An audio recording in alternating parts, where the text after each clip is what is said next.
Orale! Bienvenidos and welcome to the Familia FFP podcast. I am your host, Jorge Martin, and Familia, we are on YouTube. Please, por favor, give us a like and subscribe. We really appreciate it. I mean, our numbers are growing. This NFL Insider Series is muy caliente, and people are coming on and watching the show. And, we've got a great invitado de lujo that I'm going to introduce in a second. But first, I want to make sure when you go to fantasypoints.com, make sure you put in the promo code Familia22, Familia22 will get you 10% off. You're going to get some of the best and fantasy football content from the greats like Graham Barfield, John Hansen, Joe Dolan, Scott Barrett, Tom Brawley, Wes Huber. I mean, some of the greatest fantasy football minds are coming together. And right now, Fantasy Points is in the middle of 32 days. 32 articles, 32 podcasts, all leading up to training camp. We're doing the same thing here on Familia FFB, making sure you're getting the best of the best, that inside information to get you ready for your fantasy football seasons, because it's coming up. The season's coming up, Familia. And I got to tell you, I'm so pumped up about our invitado de lujo for today. I mean, you know what? You can't say Denver sports without saying this man's name, Troy Renck. I mean, I tell you, he's with Denver 7. He's got the Broncos podcast. I mean, he's covered multiple Super Bowls for Denver. He's done magical runs with the Colorado Rockies. They just finished off the Colorado Avalanche, just hoisting the cup. I tell you, I mean, he is the man when it comes to Denver sports, but especially when it comes to the Broncos. He covers them year round. We're going to look for that inside knowledge, and I'm also going to ask him that pressing question: if he's ever seen Rocky Mountain oysters turned into tacos. So we're gonna find this out at the end, but and as well as some other, as we always talk about, Mexican food takes. Troy, bienvenido. Thank you so much for joining us. Oh, thanks for having me, Jorge. I appreciate it. Love the work that you guys do out in SoCal. It's been fantastic to be part of other people's podcasts, and it's part of the NFL network I love, man. It's kind of a small family, so thank you for having me on. Oh no, this is fantastic, and you know what I love. You've been so ingrained in the Broncos, but you also got to jump into the late run with the Colorado Avalanche, and I'd love to see if you could kind of give us a flavor, a little sabor of the Stanley Cup run, and kind of like the excitement in the city of Denver, because I know the Dodgers are glad it's over because they're traveling there this week, and they don't want to have it go too nuts. But how has it been? Yeah, it's an interesting history with the Avalanche because they arrived in '96. In their first year in Denver, they won a cup. And remember, they had the Colorado Rockies in Colorado as the professional hockey team that eventually became the New Jersey Devils. But there hadn't been hockey in Colorado for roughly 14, 15 years. And so while the cup experience in '96 was great, people barely knew the players. It wasn't a hockey city because it had been absent for so long, and you really didn't know what you were watching. And I ended up covering that Avalanche team the year after they won it, the blood feud with the Red Wings. But in '97, '98, I covered every Avalanche home game, and watching Forsberg and Sakic and Waugh and Foote, and then so they win it again in 2001. There's more of an appreciation for it because now it had been here longer. And knowing that this is a Broncos state, a Broncos region, there's a reason they call it Broncos country. But this one was different, Jorge, because of the fact it was 21 years in between titles. And so you have kids now who've grown up with the Avalanche. It becomes generational. It's like when you go cover baseball and I go to Pittsburgh, I go to Boston, or I go to New York, or even LA, it's passed on from generations. Well, that is now starting to happen with the Avalanche. So you see fathers taking their sons, and there's a different appreciation for what just happened last night. And I would say also, it's become a more of a younger crowd. It became a hip thing to do. The environment created at Ball Arena, it assaults the senses. It's loud, it's boisterous, it's knowledgeable fans.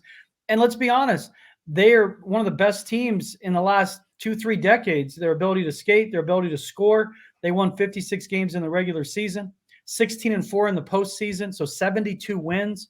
You have McKinnon, you have Cale Makar.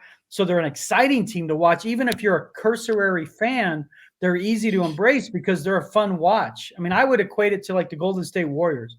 That's how they are to watch. If you don't love basketball, but you love watching Steph Curry and the Warriors. That's how this Avalanche team, they captivated a city and a state.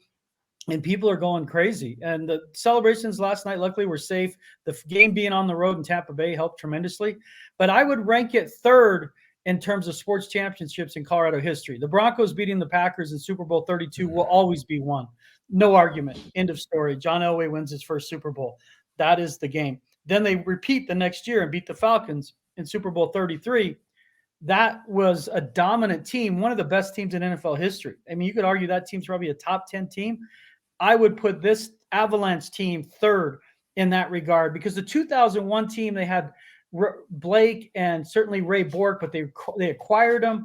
This is a little bit, has a more of a homegrown feel to it. And again, it's 21 years between titles, so it's savored differently. So it's been a special time. A lot of appreciation. It's a very easy team to like and embrace by the fan base, their coach, from their players, their selflessness. So it's been a fun time. And I only covered, 2 or 3 games. I was just a small part of our coverage. Most of my coverage is frankly on social media. I like hockey because I covered it. But in my DNA, I'm a baseball guy and a football guy, but it's been an exciting time. You touched my heart talking about baseball and football, especially baseball is the first love for me. Football is definitely a very close second. You mentioned the John Elway years. Just a quick little information about Familia FFB. Where I live is about 10 minutes from John Elway's high school, Granada Hills High School. So right. Small world. I remember him.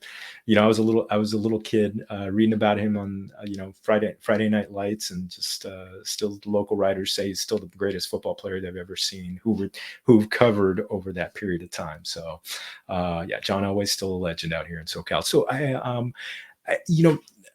you talked about the excitement. Can you talk about the excitement of you've got the new quarterback in Russell Wilson? It's a new ownership. You've talked about the fact that it's one of the few teams that changed the owner, coach, head coach, and quarterback in the same offseason. How is the excitement, and kind of like if you could give me a little bit of an idea on the direction that Nathaniel Hackett's taking this team from an offensive standpoint that's going to so important to fantasy? Yeah, like you said, it's just been a dramatic, jarring shift of change for this team, and necessary, frankly. But they're only the third team in the last 2 decades to have a ownership, quarterback, coach change in the same offseason. To say it's been a busy offseason would be an understatement. But it started with Russell Wilson. The acquisition of Russell Wilson lifted the veil of darkness. I mean, it has been so bad here since Peyton Manning retired. 11 starting quarterbacks since Peyton. 2 have a winning record. Brett Rippon at 1-0, he beat the Jets on a Thursday night game, and Trevor Siemian at 13-11. The rest, it's just been a parade of clumsiness, and coaches and coordinators. That's been part of the problem. I was asked today on radio, what do you think the Broncos would learn from the Avalanche? And it's like consistency, patience, and selflessness, playing for something bigger than yourself, playing for the guy next to you. But part of the issue with the Broncos, they went through Gary Kubiak left because of health reasons, Vance Joseph, Vic Fangio, and now you have Nathaniel Hackett, 11 quarterbacks during that time. They'll be on their 6th offensive coordinator. So when Russell Wilson starts, Jorge, he'll be their 12th starter since Manning. So getting someone of Russell Wilson's caliber, it's hard to articulate how excited and optimistic the fan base is, because he's 33. He's in his prime. He's a 9-time Pro Bowler. I mean, I think this guy's going to manipulate more numbers than Marty Bird from Ozarks. He's going to put up a huge season. I think 35 touchdowns and 8 picks, like 4-1. The Broncos were praying. They have delusions of adequacy, hoping for 2-1 touchdown to pick ratio, which explains why their offense, they were bad and boring. So you put Wilson in, immediately it's like there's hope. Hope has returned. And Nathaniel Hackett, I didn't know a lot about him, I'll be honest. I mean, I know who he was because of his dad, Paul Hackett, at USC, and coached in the NFL forever. Nathaniel Hackett is caffeinated. He has energy for days, and he is the juxtaposition to Vic Fangio. I like Vic, but Vic was a professor. He was old school in the way, hey, there's the whiteboard. I'm going to teach it. You learn it. End of story. Nathaniel Hackett has embraced the YouTube generation. He has someone on his staff, a former teacher, who helps him create presentations. to make them interactive for players. They do Kahoot. This is a game like they play in elementary and middle school, a trivia game that challenges players. They do basketball contests. Everything is learning disguised, is competition disguised as learning. And that has helped. And it's really changed the culture in the building. And then you throw into the fact they now have the richest owner in the NFL in Rob Walton. He's worth, depending on the day, between 55 and 70 billion. You could take like the next 3 owners in the NFL and they wouldn't total his income or his net worth. Greg and Kerry Penner will likely be running it day to day, but they've needed that. They were a bit rudderless, especially starting in the COVID year down. The lack of leadership was obvious. George Payton, who is a SoCal guy near where you would have grown up, and I think it's near Granada Hills over there in SoCal, but he's a UCLA guy. He helped provide direction last year, but they needed someone at the top to say, this isn't acceptable. Like this isn't, because your GM can't run the organization. At some point you need an owner, and they had a Hall of Fame owner in Pat Bowlen who established excellence. And the thing was crazy about Pat, he was around every day. He was in the trainer's room. He was on the practice field. He did the weekly football pool with the players, but he didn't meddle. He hired the guys and demanded excellence and then said, if you don't get it, you're fired. But he didn't meddle. They've lacked that. And you could feel his presence when he was the owner. They did not have that. So now you have a new owner that'll probably be official, certainly probably before training camp, new quarterback, new coach. So it's a change in culture with the energy and a young coaching staff. I would compare it to your audience. It's very similar to what the Rams are doing with Sean McVay. Young, energetic, leaning into technology, leaning into innovation, leaning into relationships as the basis of coaching. Now you have a star quarterback who's won a Super Bowl and been to 2, and you have an owner now with deep pockets. So to say the Broncos country is optimistic, I mean, they're just bubbling with excitement, really for the first time since Peyton Manning retired. So you mentioned the, kind of like the connection with McVay, kind of like what's going on with the Rams and McVay to what the Broncos are doing with Hackett. They're both under the same coaching tree, under that Shanahan coaching tree, which really emphasizes the run. Also, the controlled kind of like West Coast passing game. This is for Russ. You mentioned 35 touchdowns and eight interceptions as a prediction, which I think is solid because that's what he did when he was in Denver, when he was in Seattle. Looking into this season with Russ in that new offense, do you see him just kind of like almost seamlessly going into the fitting in the way Aaron Rodgers eventually did? Because these guys are on that echelon of the best of the best. Yeah, the curious thing about it is Aaron Rodgers under Nathaniel Hackett got better. He got rid of the ball more quickly. He became even more accurate than he was. I mean, he's back-to-back MVP with the help of Nate Hackett's coaching, and he will say that. This isn't me trying to connect dots. I mean, Rodgers said that he was probably his favorite coach ever in the way he worked with him and challenged him. And that relationship with Russ has been microwaved already because of the passion they both share. Russell Wilson is like a shark, no wasted movement. He has a cubicle and office in the facility. His favorite habit, he says, is to beat the sunrise every day. So he and Hackett are kindred spirits that way, number one. Secondly, the key will be, will Russ, because the whole thing in Seattle was let Russ cook. But it reminded me of the last couple years of John Elway under Dan Reeves. We're going to play ugly football for 3 quarters. In the 4th quarter, John, go win it. And it looked like that's what they were trying to do with Russ at times this last couple of years. And so can they find the balance with Russell Wilson on 2 things in terms of him elevating to where he's in like the MVP conversation, Jorge? And that would be, will he resist the temptation to go for the deep ball when he knows he's got a blitz coming from the backside? Like you'd see him do in Seattle. He'd get up to the line. He knew they were coming after him, but it was like, I'm going to hold on to it because Lockett might break free. And I don't think he's going to need to do that in Denver because of the way they're going to run the football. So can at times take the layup, not all the time, but as he learns to take the layups in this offense to set up the play action, that's when we'll see full Russ Wilson in this offense, because he's had a tendency to feel like he has to go win it and not play hero ball as much as, but take deep shots. The deep shots are going to be here in this offense, but they're going to be set up by the run game. Seattle's run game was inconsistent. Ever since Marshawn Lynch left, it's been wildly inconsistent. Fantasy league owners can attest to that. So that will be the key. Russell Wilson, we know, can win football games by playing the way he used to play. But in this offense, if he allows himself to be patient for the run game to establish, he is going to have a year that's off the charts, because when he does go for the deep strike, they're going to be wide open. And when he does start getting the ball out a little more quickly, he's going to realize he doesn't have to run off script and color outside the lines as much. And that's the thing. You look at his sack totals. He's been sacked like 450 times in his career, 40 plus times almost every year. He's 33 now. I mean, if I'm the Broncos, I want that number coming down to about 30.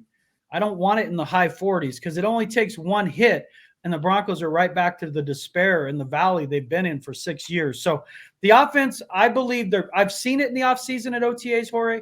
They're blending the Russell Wilson mind. This is the first time he's ever played for an offensive head coach, ever. They're blending his desires and his whims and his wishes with Nathaniel Hackett's offense, which is West Coast outside zone run scheme to create chunk plays to set up play action. So it should work, and it should work really well. Until we get to pads on, we don't know, but I will be shocked if they don't score 25 points a game. Ooh, that would just be so spicy, especially in the AFC West. The AFC West, which is just it's for my money, best division in football. You talked about the importance of the running game. Fantasy owners for a couple months there were just beyond crazy. They were loco en la cabeza. They were saying Javonte Williams was going to be the number 2 running back after Jonathan Taylor. Everybody was so excited.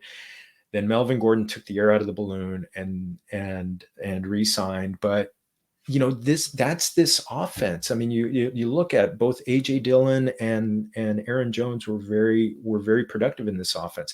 How do you see do you see kind of like a 50-50, which was literally a 50-50 split last year? Do you see it creeping up toward Williams, or another 50-50 split this year for touches? I'm talking about not just carries, but also total touches. Yeah. Or the reality is there's no way it's going to be what it was last year. They both had 203 carries. You couldn't make that up. And they're both wildly productive. I mean, Melvin had more touchdowns. And then Melvin Gordon, the one thing you say about it, he does not need Siri to find the end zone. This guy has had 20 touchdowns in 2 years with the Broncos. Now, he's had some fumbles that have pissed fans off. I understand that. But he can find the end zone, and he's good on third down. Together, they were 1,800 yards and 17 touchdowns. But it's not going to be 50-50. If I had to guess, and Melvin Gordon has said, he's told me, and he said it in press conferences, he's not going to just lay down. He's not going to give the job to Javonte Williams. Everyone's like, well, that's going to create friction. No, they like each other. Javonte Williams is a man of faith, very mellow, very low-key. He's the actual just complete juxtaposition of who he is on the football field.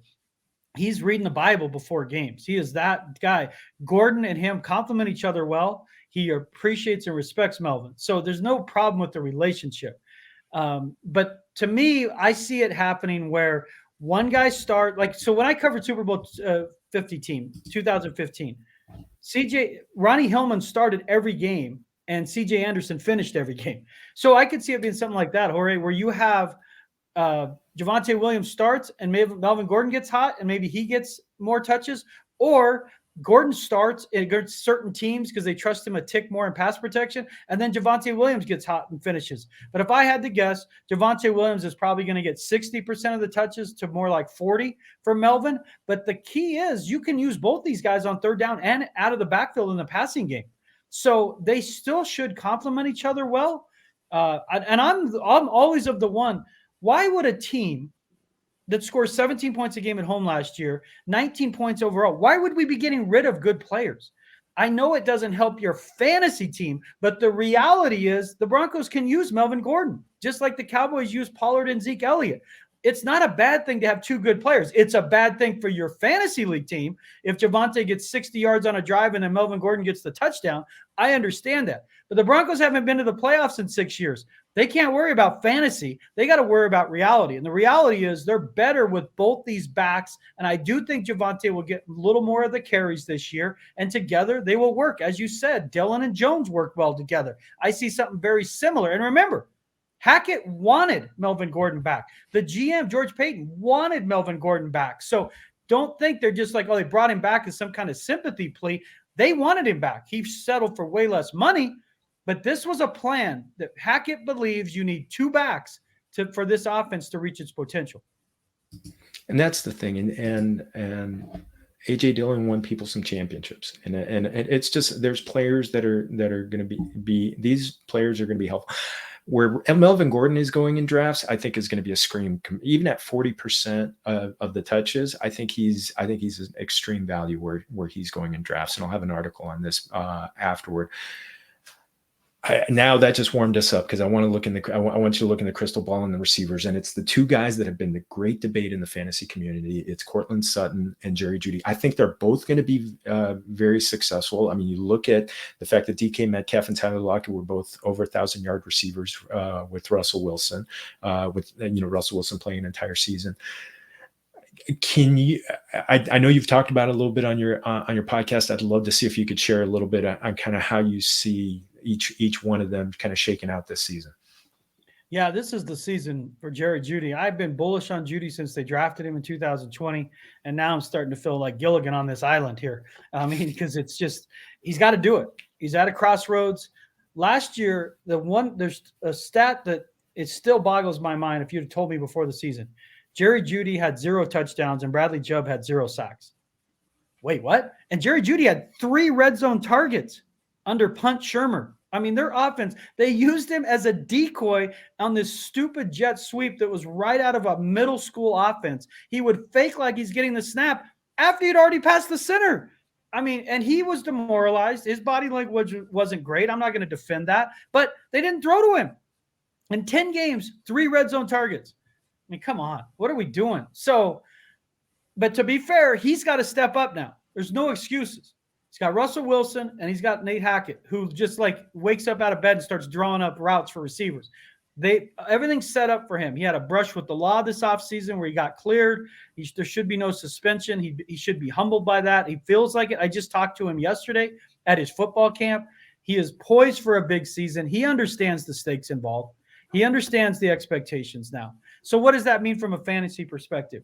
Well, again, I've said this forever. Jerry Jeudy is better in space than NASA. Get him the ball. Let him go to work. He can do this.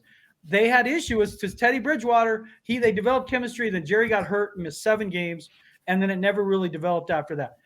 Russell Wilson will stick with Jerry Jeudy. He doesn't have to be open by 3 yards, 4 yards. He'll get it to him and let him go to work. So the way I see it, Jorge, this is my prediction. Only once in Russell Wilson's career in Seattle did 2 receivers in the same season have 1,000 yards. So this idea they're both going to have like 1,500 yards, he and Courtland Sutton, that's just, history doesn't say that. I know it's not the same offense, but history doesn't say that. So my belief is Jeudy is going to have, and I do think they both can get 1,000, but it's not going to be the numbers people keep thinking.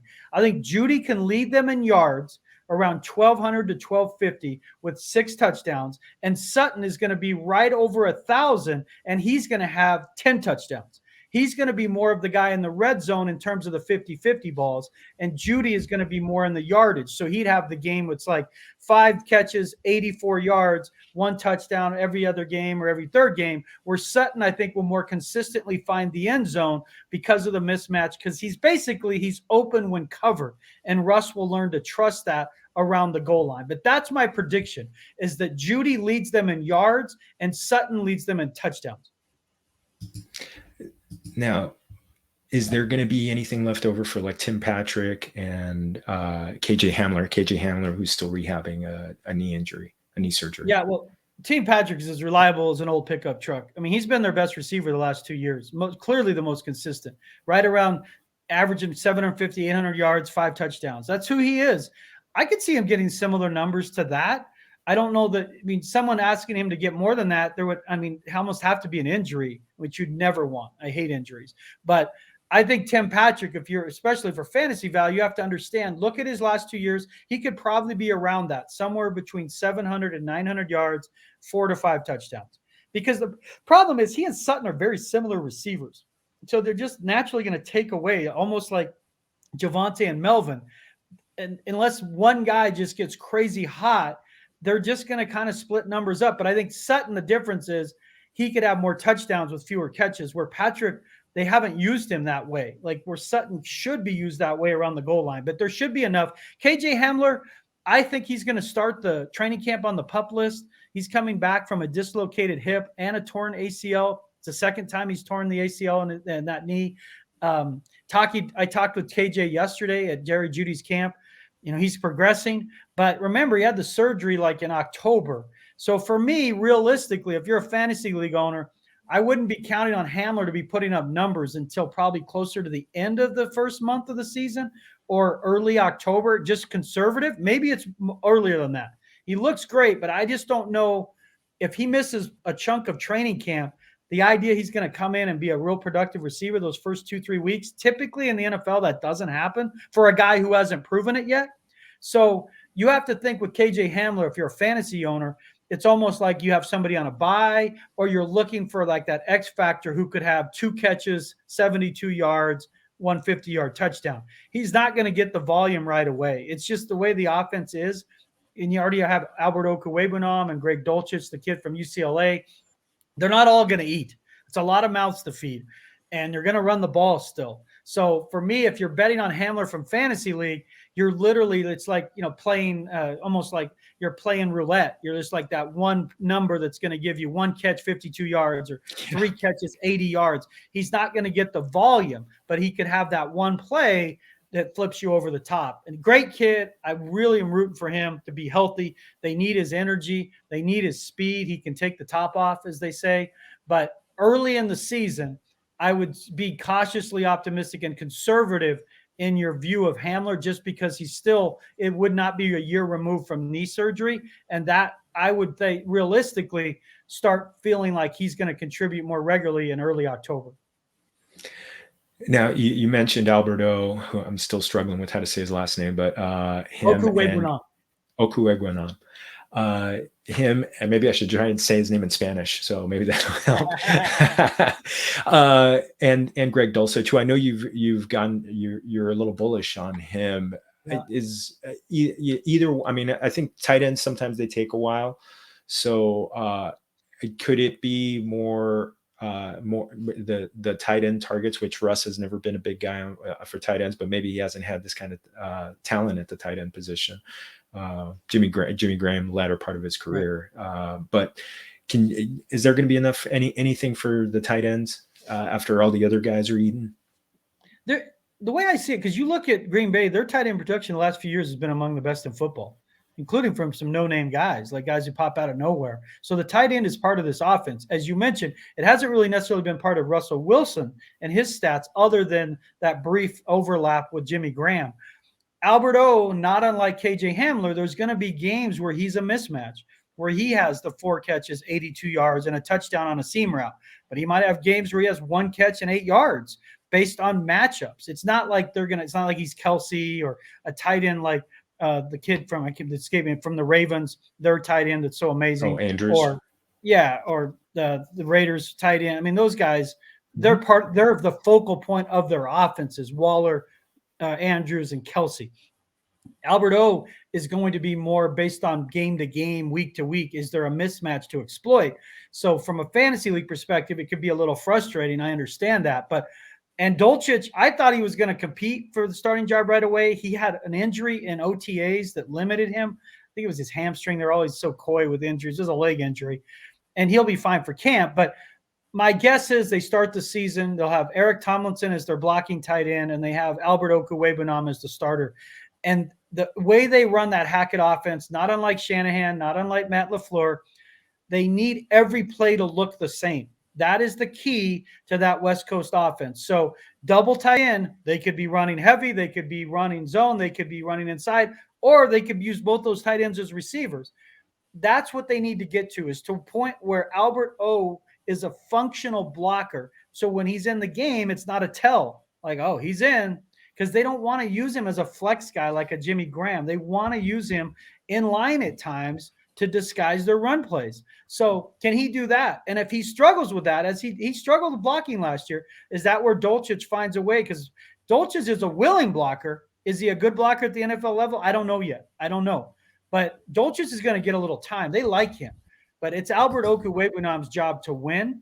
And if you're a fantasy owner, the games you look for is where you think teams are going to stay matched up with him on a linebacker on seams, that's where they'll try to exploit matchups. Is there's going to be certain games where, like, he could, again, have 3 to 4 catches, 72 yards and a touchdown because he's so fast. I mean, he's legit 4.4, 4.5 tight end, but we just haven't seen it with any consistency because of injuries, playing time, whatever. This is his opportunity with Noah Fant gone to start putting up consistent numbers and just showing he's an NFL starter to where he can block and be trusted. And when that happens, you'll see his offensive numbers start to blossom. He just hasn't put it all together. He certainly has the talent to, and he's healthy now.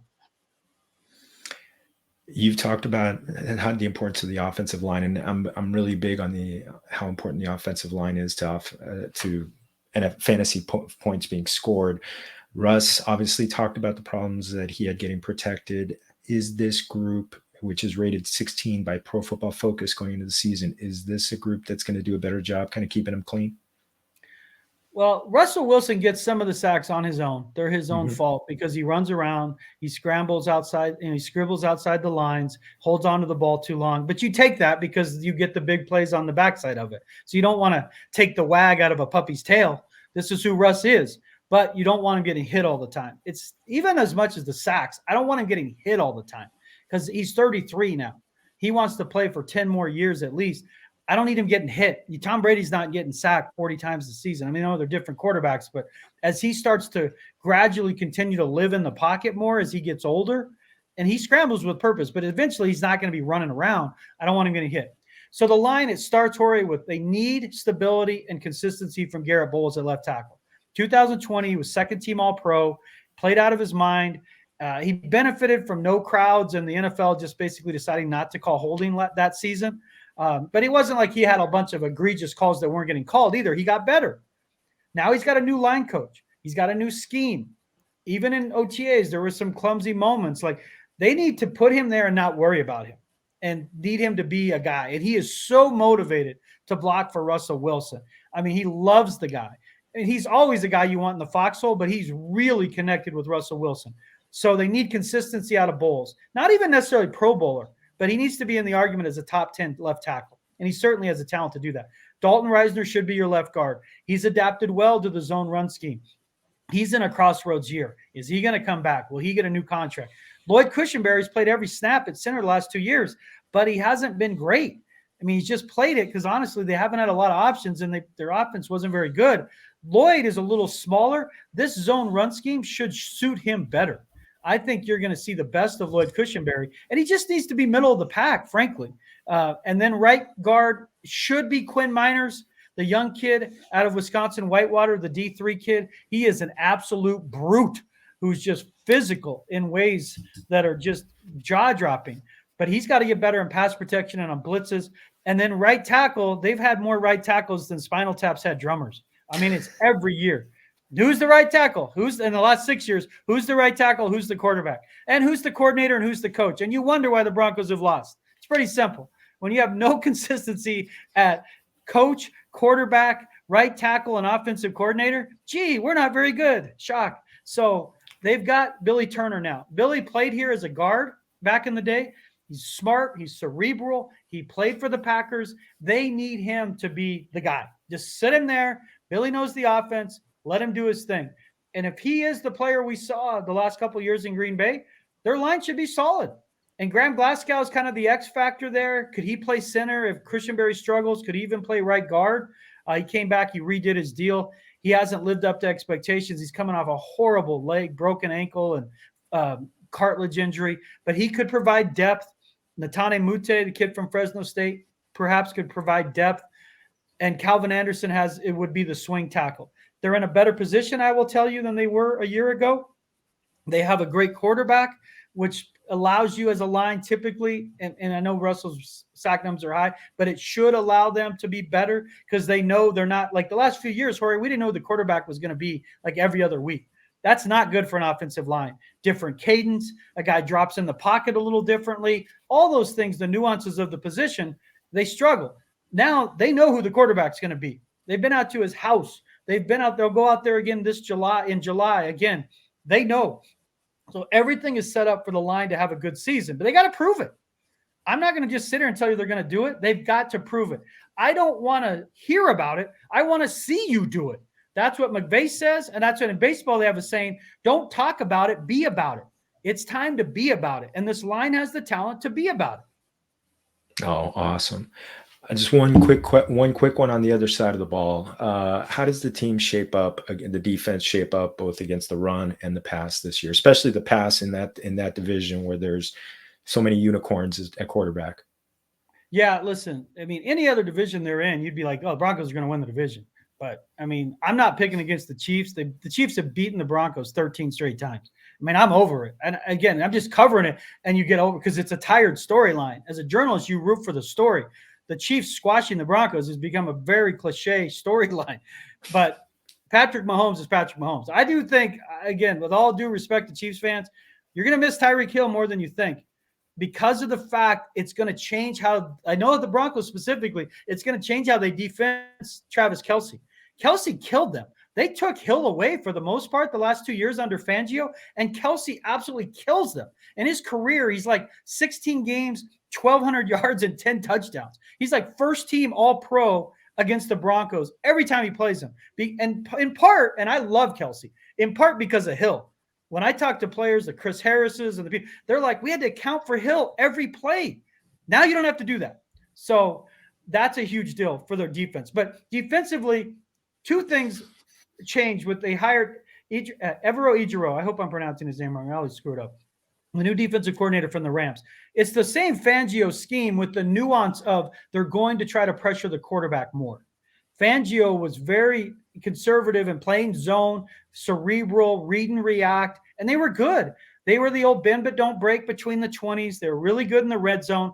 The problem was when people tell you the Broncos had a great defense because they were third in scoring, they didn't have a great defense because they ranked in the bottom third in sacks and takeaways. You can't be great defense if you don't get sacks and takeaways. And they didn't get sacks and takeaways because their offense stunk. When you don't have leads in the NFL, Jorge, you know this. What do? 4-minute offense or quick passes. So run and quick. So Von Miller, out of the game. My best players, Justin Simmons, Kareem Jackson, Pat Surtain, out of the game because they don't even give them a chance to make plays. It's almost like a stall offense. So with the Russell Wilson offense leading, they should get more sacks. They really need Bradley Chubb and Randy Gregory to be healthy. That's the one risk they took in the offseason with Gregory, who's missed more games than he's played, and he has shoulder surgery. I don't know what to expect from Gregory. He's dynamic when he's on the field, but let's say he's going to be in and out of the lineup for whatever reason, they have got to get a big year from Bradley Chubb. And their secondary is their strength. With Kareem Jackson safety, Justin Simmons is their best defensive player. Pat Surtain's their second best defensive player. And why are they going to be better on the run, Jorge? Because they added DJ Jones from the Niners. This guy is an elite run stuffer. He gobbles up backs like Pac-Man does dots. He is huge. He occupies blockers. It's going to make their inside linebackers better because the line has to account for somebody who's an elite run stuffer, which they did not have last year. Last year, they got run off the field by the Browns, Raiders, Eagles, Ravens. So their run defense was not good enough. DJ Jones is going to make Draymond Jones better, and they're going to be better on the run. If DJ Jones is healthy and plays, because I had sources from the Niners tell me when they graded out their defense, the Niners, the second best defensive player on that team behind Nick Bosa was DJ Jones. And PFF, whatever you think about them, Pro Football Focus, they graded him as one of the best run stuffers in football last year. So they're going to be better stuffing the run, and they're going to probably rely more on 5 and play nickel and dime a little more than they did under Fangio, certainly dime. So their defense, it has a chance to be special because they're going to lead. And I'm encouraged by what I've seen. Even in OTAs, the defense was winning their share of days against Russell Wilson. This has a chance to be a really good team. What does that mean? I have them going 11-6 with a chance to get hot in the playoffs. I'm not picking them, to win the Super Bowl or anything silly, but they are so much better on paper than a year ago. Again, it's just been 6 years of absolute failure. And there's no other way to put it. So I'm not going to go over the top with it, but this has a chance to be a really good football team that will contend in the AFC West. And if they don't win the West, if anything less than a playoffs would be a huge disappointment. Yeah, and we saw from Cincinnati last year, you just get hot at the right time. You just be the last one standing. The AFC is just such a crucible. It's Yeah. incredible. There, I Because think there's there's 6 great quarterbacks, right? 7 Mhm. great quarterbacks. You look at the NFC, people ask me, I'm like, of course, if I'd stay in the NFC if I was Aaron Rodgers. There's Green Bay, Tampa Bay, and the Rams. Who else? Mhm. AFC, you could argue 8, 9 teams could make a run from the Chiefs to the Bills to the Bengals to the Chargers to the Broncos now. I mean, there's just way more great quarterbacks in the AFC right now than the NFC. And if you don't have a great quarterback, as the Broncos learned in the current NFL, you have no chance. Oh man, Troy, you got me fired up for football. Mi amigo, thank you so much. Thank you so much. I just have one last one on Mexican food. If you could answer the Rocky Mountain oysters question, but also what are some of your favorites? Because I know Colorado has good Mexican food. I've had it. Yeah, listen, I have never had Rocky Mountain oysters. They sell them at Coors Field. It's just never been a thing of mine. I've eaten some crazy sushi, but I've never eaten Rocky Mountain oysters. But I grew up in Pueblo, Colorado, and so we have great Mexican food in Pueblo. To this day, it's still the best Mexican food I've ever had. So in Colorado, and I think it's similar in California from some of the places I've been, but in Colorado, they serve green chili that's thick, like you can eat like a soup or a stew. So the places I go to, it's usually I'm not eating as much meat anymore just because I'm old and I have the diet of like a teenage mutant ninja turtle. So I'm trying to get healthier. But back in the day, I'm eating chicken enchiladas smothered in hot green chili. Everything I would eat in Mexican food is smothered in hot green chili. I could eat green chili every day as a soup, over stuff, over eggs, anything. I love green chili, and I could eat Mexican food every day. I love it, but I grew up eating at a place called Nachos in Pueblo, Colorado, and we'd get their like fried corn tortillas with just beef tacos. They had the greatest hot sauce. And then as I got older and growing up and getting teenage years, that's when I fell in love with green chili. My dad would make green chili. I could eat green chili every day. And we have a couple of places locally, La Mariposa, but Santiago's is probably of the northern Colorado where I live is probably the best. And they have hot green chili, which I love, and they have great chips and salsa. But I'll tell you this, I ate at a Mexican place, and I'm not name dropping because I just happened to be out there for my son's baseball. He plays at Westmont College in Santa Barbara. I was out for the GSAC tournament in Orange County. So I was out in, what do you call it? Laguna Beach. Oh There's yeah. a Mexican restaurant in Laguna Beach that overlooks the beach there. The name's escaping me. It was the best chips and salsa I've ever had. I had like a cheese enchilada thing. The cheese enchilada was whatever, but I had a jalapeno margarita, and I have those at the Rio once in a while in Boulder.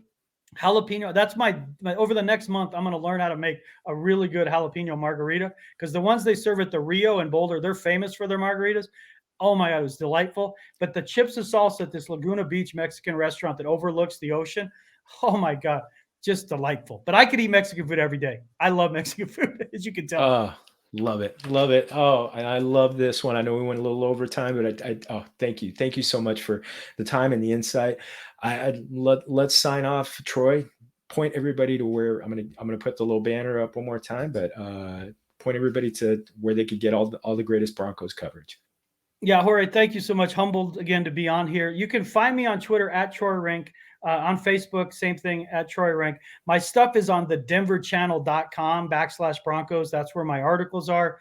When you go to Twitter, you'll see I do what's called like look lives or reports. I do during the season, it's 5 to 6 reports a week, like a minute and a half, 2 minutes. The ones that are on air, I also tweet those out or put those on Facebook. And every Saturday year round, I have my rank and file report that's like 2.5 to 3 minutes every Saturday, which is a recap of the week or Broncos things I find interesting. So thank you. You can find it again on my Twitter at Troy Renck. That's where also I put my links to my podcast. I drop 2 podcasts a week. Usually right now for the next month, it'll be like Wednesday, Friday or Tuesday, Friday. But it's 2 podcasts year round. And I can't thank Broncos country enough for the support they've shown over the last year of my podcast, and being on shows like yours, Jorge, only can help. So I'm always rooting for folks to do it. It's a grind, but it's a blast. Oh, it is. It is. I mean, and by the way, you had me at both Spinal Tap and Pac-Man references. So thank you. You fed the 80s teenager from me. So I love it. Oh God. Familia, Eso es todo for our show. Thank you so much. Otra vez to our invitado, Troy Renck. So agradecido. Fue un gran placer. Just thank you so much. And make sure you're going to fantasypoints.com, familia. Put Familia 22, Familia 22, get your 10% off your subscription. Also, make sure I'm pushing out all our content at Twitter, on Twitter primarily at Jorge Martin 17, also on Facebook and Instagram at Familia FFB, and go to familiaffb.com for our original content. Last one for our podcast, our audio only version, Apple, Google, Spotify, it's Familia FFB. Give us a like and subscribe. Really appreciate it. Otra vez, thank you, Troy. Thank you all for listening. And remember, todos somos familia. Salud.